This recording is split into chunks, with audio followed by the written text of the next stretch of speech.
अस्सलामुअलैकुम। रोशनी प्लस की जानिब से खुशामदीद। आज एक तलख सवाल, एक कड़वा सच। मिंटो साहब कहते थे मेरे अफसानों की हीरोइन तवाइफ है, वो जो रात भर जागती है और बढ़ापे की आहट से डर जाती है। लेकिन मैं पूछता हूं मिंटू साहब, आपने वो औरत क्यों ना देखी जो शराफत के बोझ तले हर रोज मरती है?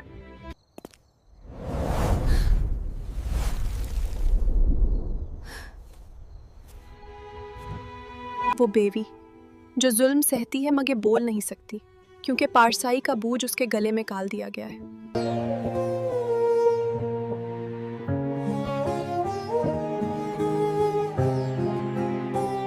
मिंटू साहब, आपने कोठे की औरत का दर्द लिखा, मगर घर की चार दीवारी में सलगती शरीफजादी की चीख क्यों ना सुनी?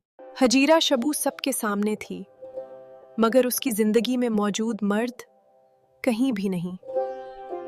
तल्ख है मगर सच है, शरीफ जादियों के जख्म तवाइफों से भी गहरे होते हैं। रोशनी प्लस चैनल की जानिब से अल्लाह हाफिज।